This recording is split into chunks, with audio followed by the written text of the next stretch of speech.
com o Dr. Ailton Ferreira.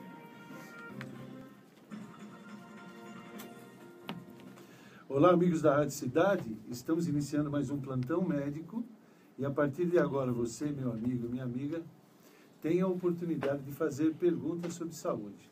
O nosso telefone já está à sua disposição, o 4243-4597.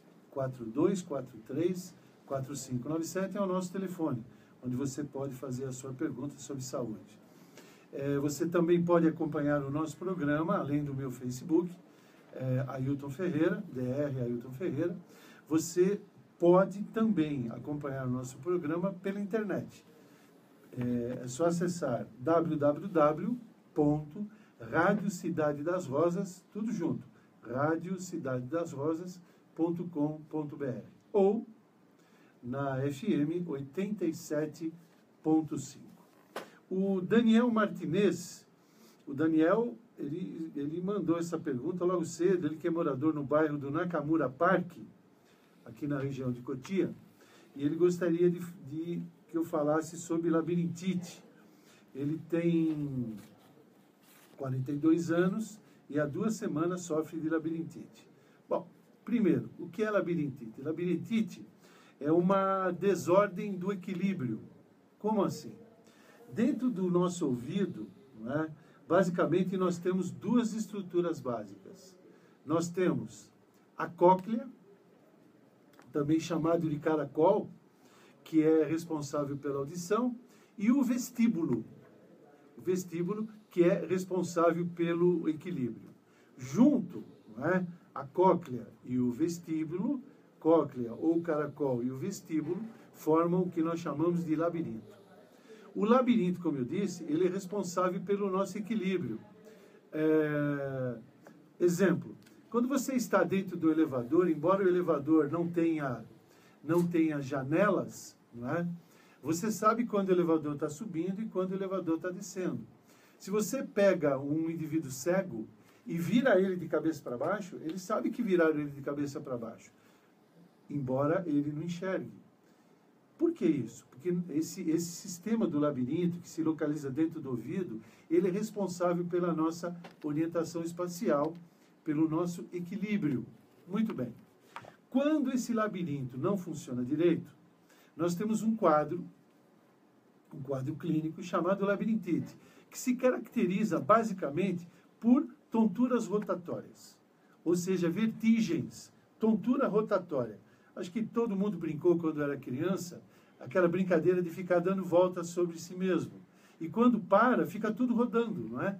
É uma sensação muito ruim. Essa sensação ruim de que está tudo rodando, não é? De vertigem, é o principal sintoma das labirintites, das labirintopatias. A labirintite, como eu disse, ela pode se caracterizar por tontura rotatória, ela pode caracterizar também por zumbido no ouvido, não é? Que é muito ruim. Imagina você dormindo, tendo um zumbido no ouvido. Não é? E normalmente, quando você deita sobre o travesseiro, é que você tem maior percepção desse desconforto, desse incômodo, que é o zumbido no ouvido. Além do que, a perda de visão. Não é? Como eu disse, a labirintite é o mau funcionamento do labirinto. E, normalmente, o maior problema é um problema circulatório que ocorre nesse labirinto. Existem doenças pré-existentes que podem levar ou desencadear a crise de labirintite. Primeiro, o diabético. Por que diabético? Eu tenho dito aqui que o indivíduo diabético, ele tem uma diminuição na sua circulação devido ao entupimento que o excesso de açúcar provoca nesses indivíduos. Além do diabetes, também tem hipertensão arterial. O indivíduo hipertenso pode ter como consequência a labirintite. O indivíduo que tem aumento de colesterol e triglicerídeo também pode desencadear a doença. Determinados tipos de medicamentos, principalmente antibióticos.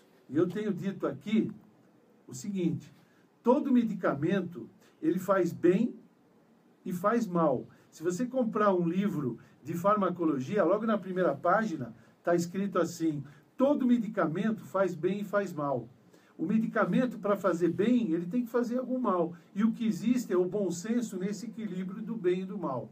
Então, é importante o quê? Só tomar remédio com prescrição médica. E, em hipótese nenhuma, tomar nenhum tipo de medicamento sem a orientação médica. Por quê? Porque os medicamentos podem fazer mal. Determinados tipos de medicamentos, de antibióticos, exemplo, a garamicina, pode levar a uma lesão na cóclea e no vestíbulo, levando, além da surdez, levar a um quadro de labirintopatia, de tontura rotatória. Não é?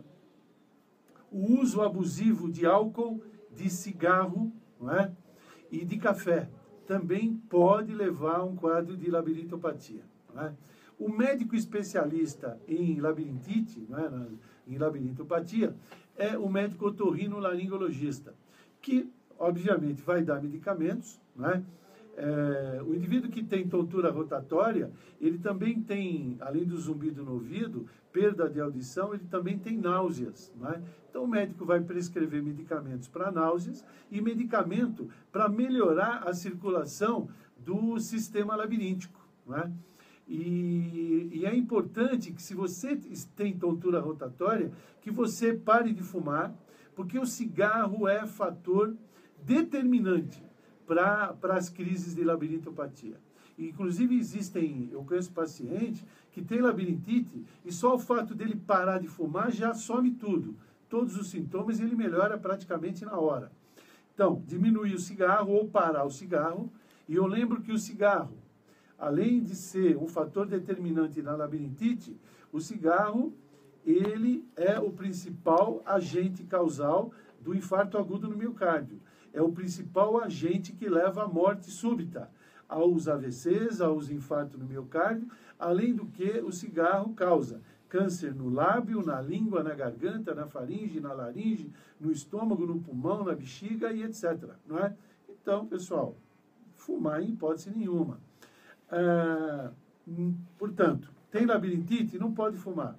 Não pode tomar café e nem chá preto, chá mate. Não pode. Por quê? Porque o café tem cafeína e o chá mate também tem cafeína. E a cafeína diminui, né? Porque causa vasoconstrição, fechamento de algumas artérias, e isso leva a uma má circulação do sistema cóclea-vestíbulo, que é o labirinto. E também não pode ingerir bebidas alcoólicas. Não é? Eu lembro o seguinte: se você tem uma crise aguda de labirintite, o que é crise aguda de labirintite? É você, do nada, começar a ter tontura rotatória.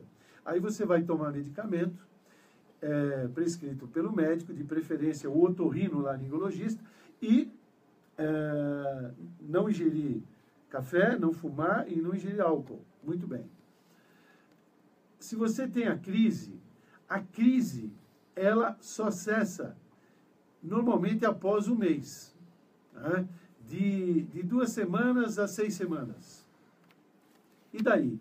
E daí que você pode estar aparentemente bem, e você pega o carro, por exemplo, na Raposo Tavares, e essa crise volta. Imagina você dirigindo um carro tendo uma crise de tontura rotatória aguda. Você vai se envolver num acidente, né? E provavelmente envolver outras pessoas nesse acidente.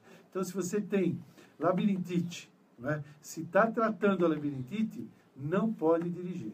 Né? Por quê? Você corre o risco de ter essa vertigem, de ter essa tontura rotatória e se envolver no acidente. Tá bem? Um abraço muito grande ao Daniel Martinez, morador no bairro do Nakamura Park.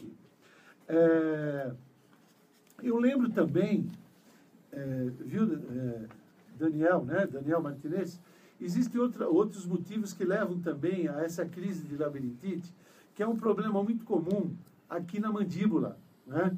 A mandíbula, aqui em cima, nós temos a ATM. ATM, articulação temporomandibular.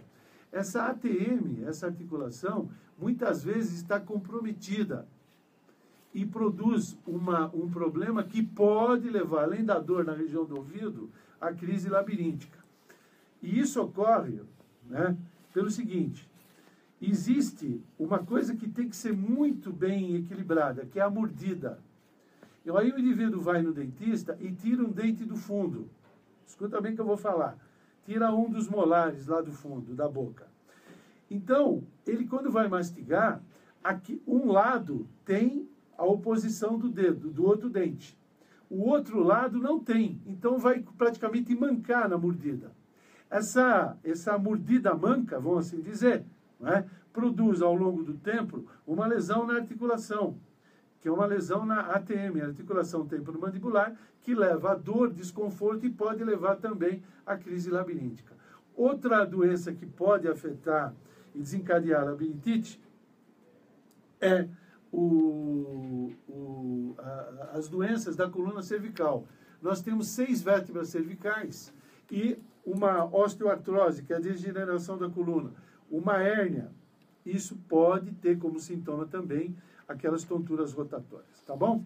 Um abraço muito grande, Daniel, e aos queridos amigos do Nakamura Park.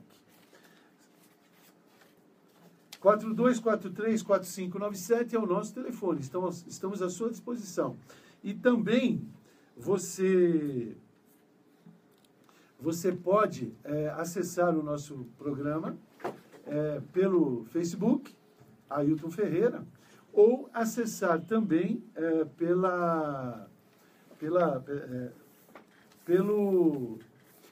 acessando www.radiocidadedasrosas.com.br.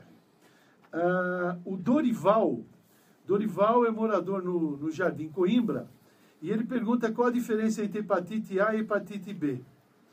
Bom, hepatite é inflamação do fígado. E essa inflamação do fígado é uma doença muito séria. Normalmente, a hepatite A é causada por um vírus tipo A e a hepatite B é causada pelo vírus tipo B. A hepatite C é causada pelo vírus tipo C. De uma maneira bem breve, qual a diferença entre a hepatite A e a hepatite B? A hepatite do tipo A, ela é benigna. Normalmente não traz grandes complicações. Ela é muito comum em crianças. O indivíduo adquire ingerindo alimentos contaminados com vírus. Isso pode ocorrer naqueles locais onde existe esgoto a céu aberto. A hepatite B e a hepatite C, essas hepatites, elas são transmitidas de forma diferente. Transmitidas primeiro pelo contato sexual, como a AIDS. Pode ser transmitida pelo sangue, compartilhar seringas contaminadas com o vírus. Agora, a grande diferença entre a hepatite A e a hepatite B e C é que a hepatite B e a hepatite C, ela se cronifica.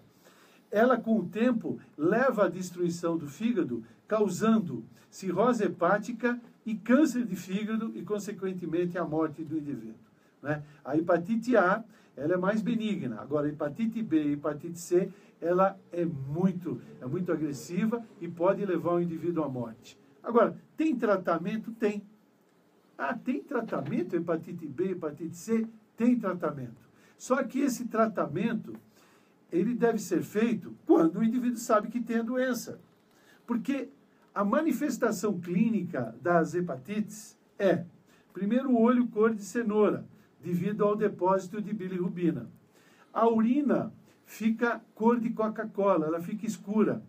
E o cocô e as fezes adquirem um aspecto de massinha de vidraceiro, ela perde a cor por falta dos pigmentos biliares, que é o taurocolato e o glicolato. Então, olho cor de cenoura, muitas vezes a pele cor de cenoura, urina cor de Coca-Cola e fezes acólicas, ou seja, fezes sem cor. Tudo por conta da hepatite. Muito bem. O sintoma da hepatite só aparece na hepatite B e na hepatite C quando o fígado já está praticamente todo ele destruído. Como assim? Você, meu amigo, você de repente tem hepatite B e hepatite C e não sabe. Por que não sabe? Porque não tem sintoma. Porque o seu fígado aguenta a agressão e funciona de maneira normal. Só que quando o fígado começa a apresentar sintomas, você tem ele praticamente todo destruído e não existe mais o que fazer. Aí só o transplante de fígado, que é muito grave, muito difícil, consequentemente a morte. Muito bem. Como é que eu sei se eu tenho hepatite B e hepatite C? Fazendo exame de sangue. Faz um exame de sangue. Se o exame de sangue constatar que você tem hepatite, muito bem, você vai tratar a hepatite e o tratamento evolui de forma surpreendente. Você vai ter cura da doença. Agora, como é que eu sei que eu tenho hepatite? Tem que fazer exame de sangue. Aí você que está ouvindo fala assim, poxa, eu não tenho plano de saúde, o posto de saúde tem muita gente, não faz, como é que eu consigo esse exame? Sabe qual é uma forma boa de você, meu amigo e minha amiga, conseguir ter o resultado do exame? É praticar um ato de amor, que é doar sangue. Quando você doa sangue, além de você estar ajudando no mínimo 8 pessoas, não é? E isso faz a gente se sentir bem, o laboratório ou o hospital que pegar o teu sangue, ele vai ver se o seu sangue é bom ou não, para poder dar para essas outras pessoas. E aí ele faz um check-up no teu sangue. Ele faz um check-up extremamente sério e confiável. Você vai receber um resultado se você tem AIDS, se você tem sífilis, se você tem doença de Chagas, se você tem hepatite B e hepatite C. Porque, veja bem, a própria AIDS,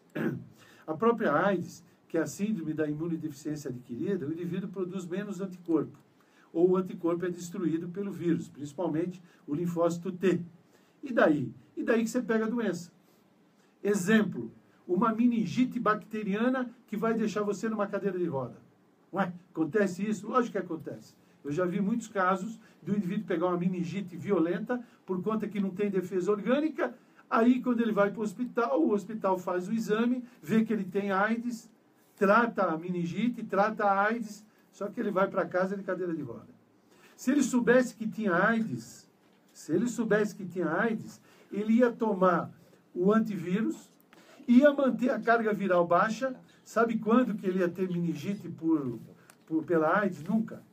Por isso que é bom saber, por isso que é importante o exame preventivo. E o mesmo vale para hepatite B e hepatite C. Você faz o exame de hepatite, descobre que tem hepatite B, que tem hepatite C, o que você faz? Toma os antivirais, mantém a carga viral baixa. Muitas vezes a carga viral está tão baixa que praticamente desaparece e você não vai desenvolver a doença.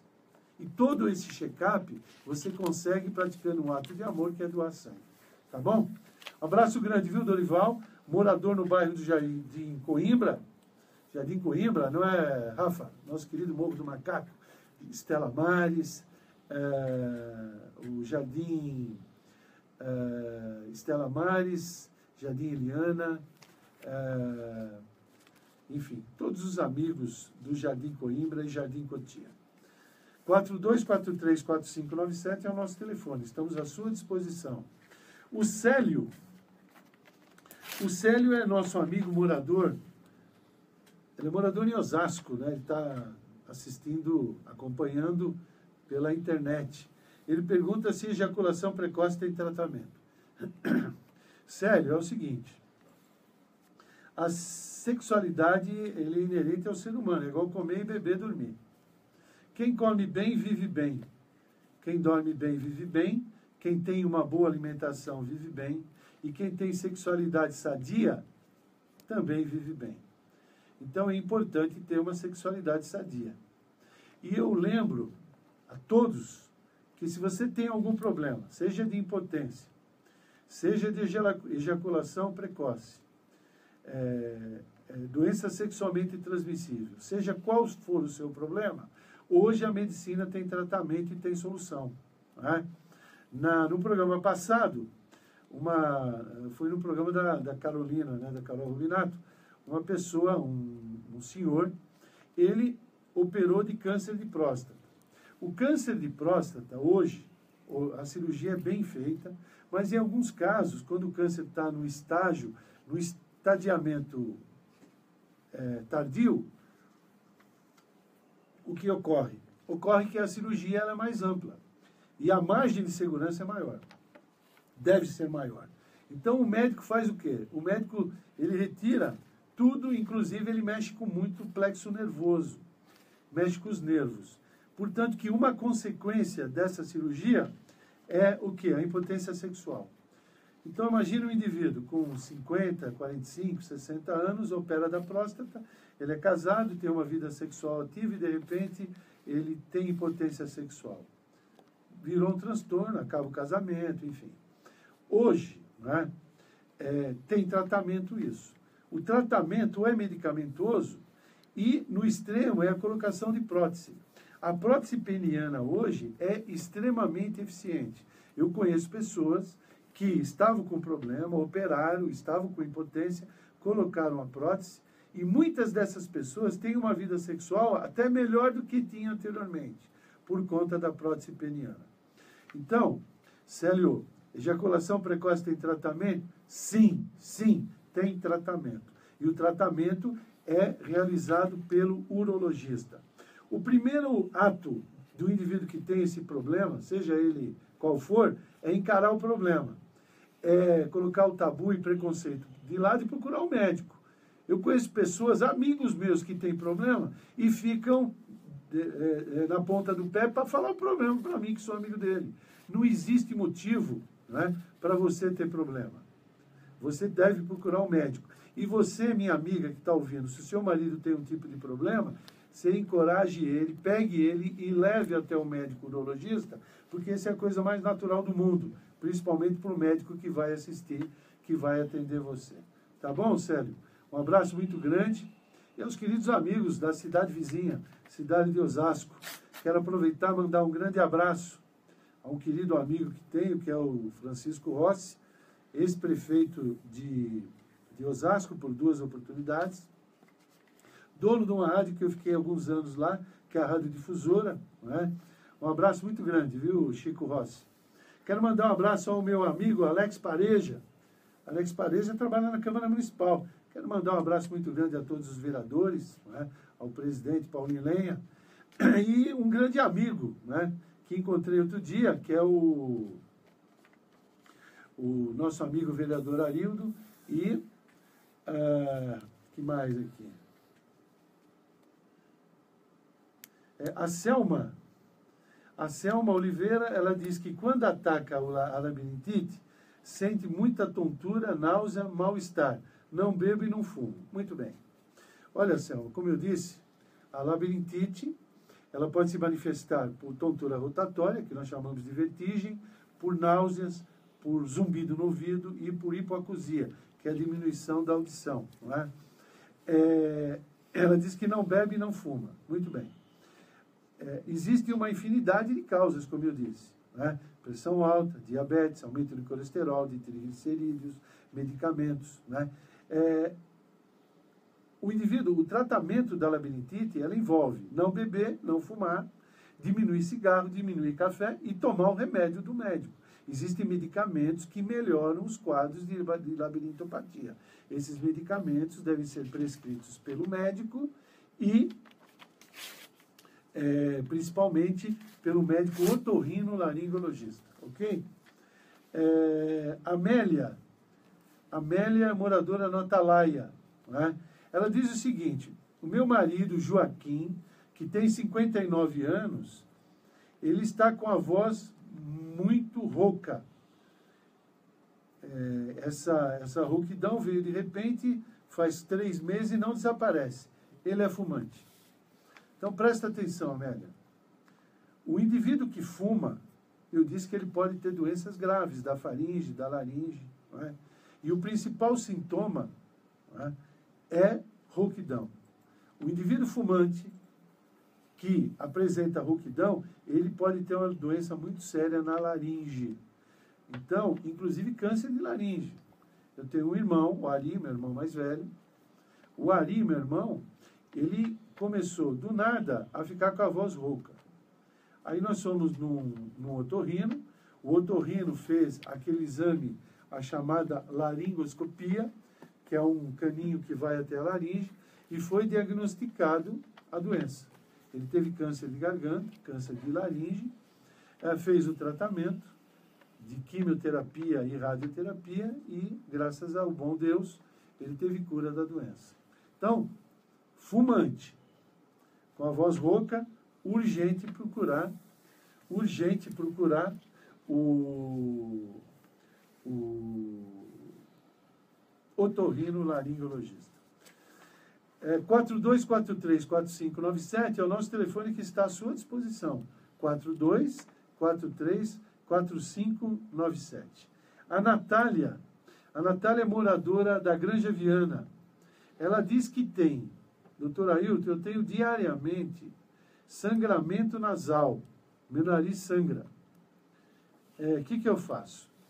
Bom, essa epistaxe, que é o sangramento nasal, né, ele pode ser indicativo de muitas doenças. Por exemplo, pressão alta. Se eu assoprar muito uma bexiga, o que acontece com essa bexiga? Rafa? Ela estoura. A pressão é um mecanismo hidráulico, né? Se eu tenho a pressão muito alta, essa pressão muito alta pode estourar um vasinho na minha cabeça e eu tenho um AVC, acidente vascular cerebral. Ou eu posso ter um rompimento de um pequeno vaso dentro da mucosa nasal e eu tenho um sangramento. Então, Natália, quem tem sangramento no nariz pode ser, primeiro, pressão alta. Segundo, o fígado, que é um órgão que nós temos aqui, que é a principal glândula do organismo, do lado direito. O fígado pode, de repente, algumas doenças, algumas hepatopatias, algumas doenças, não funcionar direito e produzir alteração no mecanismo de coagulação. Então, voltando, quem sangra o nariz pode ter pressão alta, hepatopatia, né, que é doenças do rim, distúrbios de coagulação e precisa ir no otorrino. O médico otorrino, laringologista, ele vai fazer um exame chamado rinoscopia. Essa rinoscopia nada mais é do que ele olhar dentro do nariz e vai visualizar. E vai provavelmente dar o diagnóstico. Existem artérias que são artérias friáveis, artérias que se rompem fáceis, de maneira muito fácil, dentro da mucosa nasal.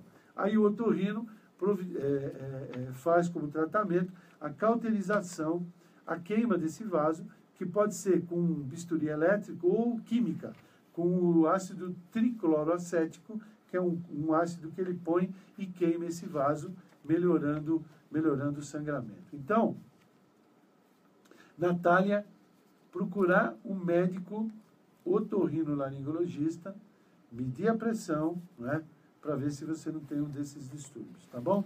Um beijo muito grande, viu, Natália? E aos queridos amigos moradores no bairro da Granja Viana, né? Essa pergunta o Olavo fez na semana passada, né?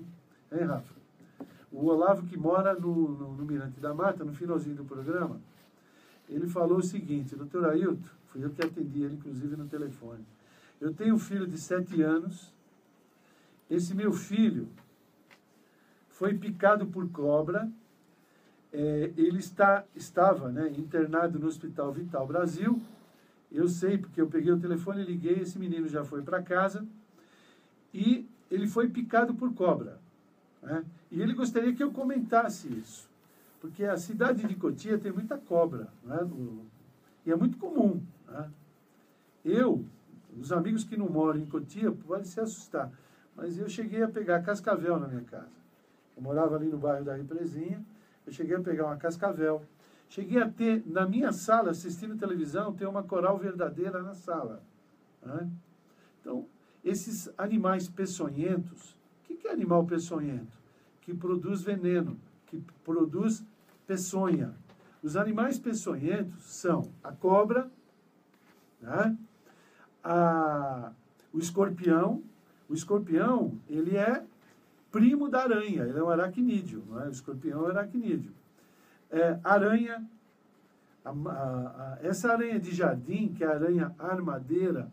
Por que chama armadeira? Porque quando ela está encurralada, ela arma um bote, né? E ela pula realmente. Aquela aranha marrom de jardim são animais que têm peçonha, que têm veneno, não é? Taturana, né, a larva da borboleta ou mariposa, a taturana, tem uma taturana chamada lonômia. Ela lembra, na parte superior, ela tem assim uns 4, 5 centímetros, e no dorso dela parece pinheirinho, esse pinheirinho de jardim. Né? A lonômia tem uma peçonha muito tóxica e pode levar o indivíduo à morte. Eu lembro, há alguns anos, eu fui até no programa da Sônia Abrão comentar sobre isso, uma cidade de Santa Catarina teve 5 mortes pela nonômia, que é uma larva, que é uma taturana, que produz uma toxina muito grave. Não é? Então deve-se tomar cuidado. Todo indivíduo que foi vítima de peçonha, seja aranha, cobra, cascavel ou taturana, primeira atitude é tentar capturar o animal que desenvolveu a lesão, seja ela aranha, cobra. Por que capturar? Porque você, levando o animal ao serviço de saúde, o médico vai identificar e administrar de maneira rápida o antídoto, né, o soro, que vai neutralizar aquela peçonha, aquele veneno. Não é? Eu cheguei em Cotia na década de 80, começo da década de 80, e montei meu consultório aqui em cima das casas pernambucanas. Né? E eu naquela época, né, eu era médico do Corinthians, enfim, e eu jogava futebol na várzea, até hoje eu brinco na várzea de Cotia, no futebol. E eu estava no campo do Portão, jogando futebol, e uma senhora veio com uma criança, não é? que estava prostrada, mole, estava passando mal e não sabia o que a criança tinha. Já tinha levado em 2 médicos e não sabia o que a criança tinha. Essa pessoa não tinha carro. Eu me lembro que eu nem jogava futebol, eu joguei. Eu coloquei no meu carro e fui até o hospital. Aí no hospital de Cotia, na época, que era de propriedade do doutor Odair Pacheco Pedroso, que era dono do hospital. Na época, havia um médico, eu não lembro o nome dele, um médico já de idade, na época com 70 anos. Quando ele viu, ele procurou na criança e no tornozelo da criança havia uma marca. Aí ele falou para mim que aquilo era uma picada de cobra. Né? E foi administrado o soro, quer dizer, a criança fica boa. Eu não tenho vergonha de dizer que eu ia comer essa bola. Né? Eu ia comer essa bola porque eu era da Moca, estudei em São Paulo, nunca tinha visto uma picada de cobra. Eu que tinha intenção de morar aqui, de constituir família na cidade aqui de Cotia, né? Eu fiz um estágio, procurei fazer um estágio lá no Instituto Butantan, no Hospital Vital Brasil, para mim ter consciência e poder errar menos, né, sobre esses casos. E eu fiquei 1 ano no Instituto Butantan, lá no Instituto Vital Brasil, e para poder ter um conhecimento mais amplo sobre esses animais peçonhentos, principalmente cobra. Né? E eu vou dizer para vocês, é muito comum o acidente de cobra em nosso país. Né? Mais de 100 pessoas, é muita gente, hein? 100 pessoas morrem por ano no nosso país vítima de acidente por peçonha de cobra. Quer dizer, 100 pessoas morrem. Né? E, normalmente, a região onde existe a picada são os membros superiores, as mãos e os braços e as pernas. Por quê? Perna porque você vai andar. E esse animal, ele ataca você só se você for aonde ele está. Então, imagina você andando no mato, tem uma cobra no mato, você pisa nela ou pisa do lado dela, ela vai se defender e vai te picar. Né? Os braços. Porque o indivíduo que vai mexer, por exemplo, em obra, e mexer em entulho, em lixo, a cobra vai se defender. Então, se você mora em sítio, em chácara, você sempre deve ir no mato com bota de couro ou borracha. Aquelas botas com cano alto até o joelho. Não é? E se você for mexer em mato, em alguma coisa, às vezes o indivíduo corta a grama e depois recolhe com as mãos aquela grama que foi cortada. Você tem que usar uma luva, de preferência uma luva também de cano, que vem até o cotovelo. Por quê? Para diminuir o risco de acidentes. 90% dos acidentes por cobra é em membro inferior. Agora, a gente assiste em filme, até o Rafa comentou, o cara picou de cobra, vem o outro, põe a boca, faz sucção, você não tem que fazer nada. Foi vítima de peçonha, cobra, aranha, o que você faz? Nada. Pode lavar com água e sabão e procurar urgente o serviço de saúde. Não fica pôr na boca, fazendo, puxando, coisa nenhuma, nada disso. Não é? Eu vi no filme que o indivíduo faz o torniquete. Sabe aquele torniquete de você amarrar? Também não pode fazer. Vítima de peçonha, primeiro, por tentar capturar o animal. Se não capturou o animal, não tem problema, você deve procurar o serviço de saúde. Procurar o serviço de saúde e, você lava com água e sabão. Não joga mertiolate, nada disso, porque essas substâncias podem colorir, mudar o aspecto e você não pegou o animal. Você pode dificultar a visualização do profissional naquela lesão. Então, capturar o animal, não fazer nada e procurar o serviço de saúde. Não colocar a boca para chupar aonde picou, para fazer sucção, colocar torniquete, apertar, nada disso. Serviço de saúde. E quem mora na região oeste, não é? O serviço de saúde indicado é o Hospital Vital Brasil, ali no Instituto Butantan, não é? Ali no bairro do Butantan, que é excelência nesse tipo de tratamento. Mas, via de regra, os hospitais também têm uma equipe especializada, tem médico especializado em identificar e produzir a substância. Tem outro caso que eu quero contar para vocês. Esse caso não faz muito tempo, faz acho que 1 ano, nem isso. Eu moro ali no 30, eu estava na padaria do Sabiá, era final de tarde, eu ia comprar pão para levar para casa. E muita gente, não tinha lugar para parar carro, eu parei o carro meio longe. E vim andando nisso, passou um carro, assim, quase que em alta velocidade, brecou quando me viu, o pai, a mãe e uma criança no colo da mãe. Ô, doutor Ailton, eu falei, que foi? Ele falou assim, nossa, foi no posto, voltou para casa, olha como está o meu filho, né? Aí eu falei, mas o que aconteceu? Ele falou o seguinte, ele falou, o meu filho ficou de manhã na piscina do vizinho, né? Eles moravam num bairro de condomínio, tinha uma piscina, e não sei o que aconteceu, de repente ele começou a passar mal e está assim. Eu falei assim, tem alguma mancha? Ele falou assim, eu não percebo, mas eu falei assim, olha, não tem trânsito na Raposo, era um sábado, não tem trânsito, vai imediatamente, conhece o Hospital Vital Brasil? Ele falou, conheço. Foi lá, peguei o telefone, no outro dia ela me ligou, falou que era picada de aranha. Né? Na minha casa, isso é importante, na minha casa, você que tem piscina perto de gramado, de campinho de futebol, naquela grama tem aranha armadeira e aranha marrom. Essas aranhas gostam muito de água. E às vezes ela pula na água e não sai. Elas ficam na água, elas demoram para morrer. E elas inclusive andam pela superfície da água. Precisa tomar cuidado. A minha piscina, antes de eu frequentar, ou meus filhos ou os meus netos irem na piscina, eu dou uma geral.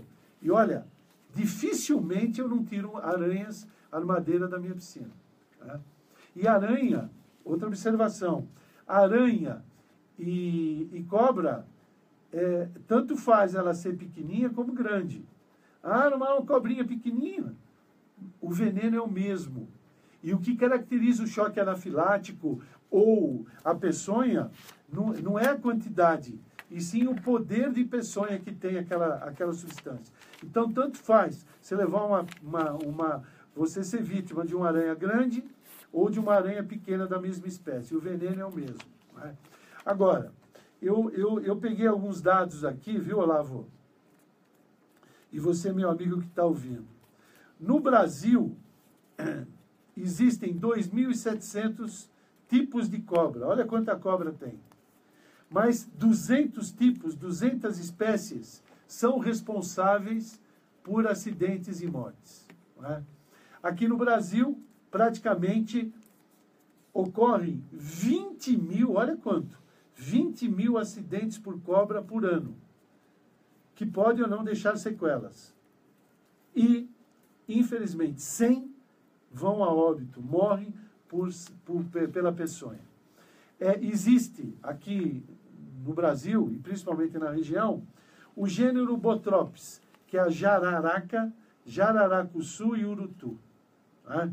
Existe o gênero Crotalus, que é a cascavel, aquela que tem o chocalho na ponta. Ela faz um barulho característico. Aquele barulho é para avisar para você ir embora, senão ela vai te atacar.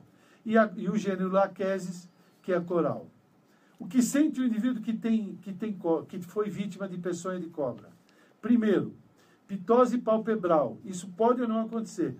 Um dos olhos ou os dois olhos caem. O olho não consegue ficar aberto. Pitose da pálpebra. A pupila dilata. O indivíduo tem visão turva ou diplopia. Enxerga 2. Não é? Pode ter problema de coagulação. Coagulação de sangue. Começa a ter sangramento nasal. A urina começa a perder sangue. Então a urina fica muito escura. Não é? Ele pode evoluir para falta de ar, insuficiência renal. Então, insuficiência respiratória, falta de ar, e insuficiência renal, e se não ter tratamento, a morte. Via de regra, a jararaca, jararacuçu e urutu, quando pica o indivíduo, dá muita dor. Né? Agora, a cascavel e a coral, praticamente não existe inchaço e nem dor no local. Né? Sendo vítima, procurar um médico. Né? Eu tenho meu filho André, que mora na Represinha. A Represinha, como diz, é um lugar muito bonito, tem muito mato. Não é? E eu falo o seguinte, isso vale para mim quando os meus filhos eram pequenos. Né? Eu evitava de ir para o campo ou para o mato com criança muito pequena, sem vigilância. Porque a criança de 2, 3 anos, ela fica andando, vai lá no gramado, como na grama, como nada... Ela leva a picada de um animal desse, ela não percebe. Né? Ela não percebe. Quando você perceber, já pode a peçonha ter agido de forma violenta e o indivíduo ter sequela, quando não a morte. Né? Por isso que criança pequena não se deve deixar sozinha, principalmente em gramado, em campo. Por quê? Porque pode ter animal e ela não percebe. E criança não fala. Né? Ela não tem noção das coisas. Ok? Estamos chegando ao final, né? Estamos praticamente no final. E só a última pergunta aqui. A Laura é mãe da Cida, a mãe da Cida, que tem 49 anos e tem diabetes. Ela diz que a mãe está perdendo a visão, se tem algum tratamento que ajuda. Né? O diabetes, como eu disse, a outra curiosidade com relação às cobras, atenção especial é de manhã e no final da tarde. Por quê? Porque as cobras têm o hábito de ir para a caça, não é? Cobra come rato, enfim. Elas saem da toca, as cobras, de manhã cedinho para comer e no final da tarde. Né? E 80% dos acidentes ocorrem ou de manhã ou no final da tarde. Principalmente em tempo quente. Né? Em tempo quente. Lá no Dom Henrique, há coisa de um mês, eu estava na casa da minha mãe e fui para minha casa. E vim andando. Né? E com a maior tranquilidade passou assim na minha frente uma coral verdadeira. Uma outra curiosidade, não é? As cobras que produzem veneno, elas têm a cabeça mais arredondada. As cobras que produzem venenos, peçonhentas, elas têm a cabeça mais losangular, mais desenhada. Outra curiosidade é a cauda. A cauda bem fininha, que termina fininho, normalmente não é peçonhenta. E aquela que tem a cauda mais abrupta, não é? Ela mais grossa, ela normalmente é mais peçonhenta. Quer dizer, é difícil você dar o diagnóstico. Só um especialista para dizer se é peçonhenta ou não. Foi vítima de peçonha, procurar com urgência o serviço de saúde.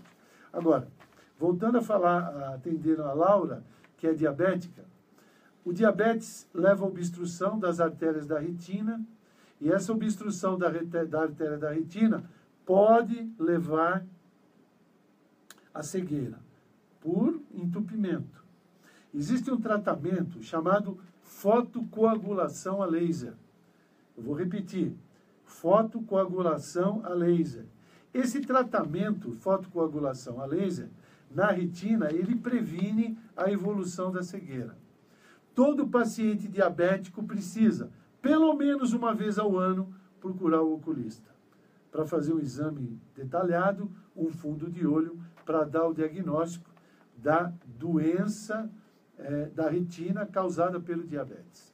Então, respondendo a Laura, a mãe está tendo problema de visão, o que pode ser feito? Ir no oculista, e eu tenho um tratamento chamado fotocoagulação a laser, que estanca a evolução da doença que pode levar à cegueira. Ok? A Marília, vamos encerrar com música, não é? Estamos chegando ao final. A Marília diz que gostou muito da música A Velha Porta, diz que chorou muito porque tem muita saudade da mãe, não é? Então ela pede a música. Vamos lá.